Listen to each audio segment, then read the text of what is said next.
So this is a reply to Scott's Lie to Me video, and I have to say a few things before I begin. Top 2 reasons why Lie to Me sounds like a pretty good TV show. 1. Lying. 2. Tim Roth. I look like I've got rabies when I do that. I need to not do that. When I was like 10, 11, I went through my dad's DVD collection and got really into movies. This is only like in the first few years when DVDs were really like out. So we didn't have that many, but they were all really, really sweet movies. And I got really into like Quentin Tarantino, and I watched Reservoir Dogs and Pulp Fiction and Tim Roth. That's all I need to say. It's got you really cute too. So what I just did there, looking away and rubbing my nose, is apparently typical like body language behavior. I learned this from Wikipedia, so it's like legit information. It says something like you avoid touching your heart or leaving your heart open or something like that. I don't know, I didn't write that bit down. I wrote the rest down. Then you do the covering your nose thing. Play with your ears, you scratch behind your ears or something. You cover your face and your throat and your mouth. You do that when you lie. So I want to play this game. I want to jump on this bandwagon. So first I want to guess Scott's lie. And I'm going to say that you're lying about your snowboard story. I'm going to buy that you snowboard and you ski and stuff, and I think that's cool, but I don't buy that your nose got cut off. Who's called Asher? That's not a name. I'm going to tell you 3 things, and 2 of them are going to be true and 1 of them is going to be a lie. And you have to guess which one is the truth. 1. Last time I showed you this little tattoo that I got when I was with Natalie. Yeah, it's geeky. But I also have 2 other tattoos. I have to move. So here's this little anchor on my foot.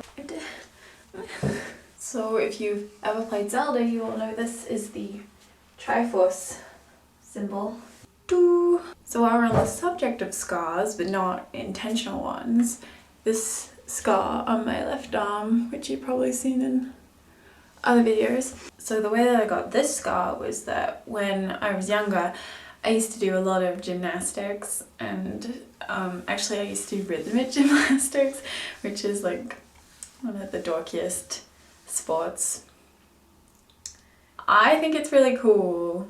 One day when I was practicing for a competition that was coming up, I was doing some flips, backward flips. I was doing them well, and then I came to one and I was about to land on my neck, which would have been really awful if I broken my neck. So like instinctively I threw my hands down, but I threw them down really poorly, and this arm just entirely snapped, and it had like an extra bend in it and stuff, and it was really gross.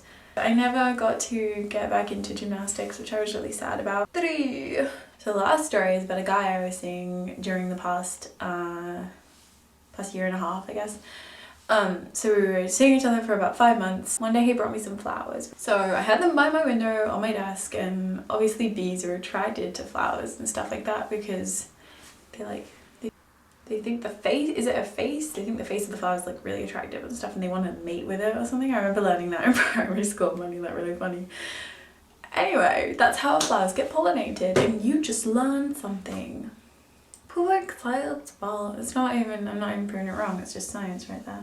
So I was working at my desk at the time, and I didn't see it come in the window, and I hit it with my arm accidentally, and it was really painful, and I had a really bad reaction to it, and I had to take like antihistamine for days afterwards. It was awful. So I asked him not to buy me flowers anymore because I was scared I would get like stung again, and I like don't like having flowers in my room just in case like wasps and bees come in. No.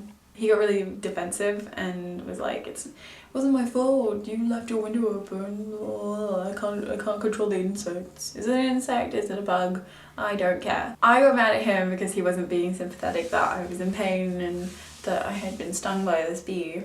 And we had this big argument and it ended up breaking up, and we haven't really spoken too much since then. I kind of just really wish he'd understand where I'm coming from in the whole thing. So remember, I'm carrying on the game that I think Charles started, and 2 of those were true and 1 was a lie. So you have to guess which one was the lie.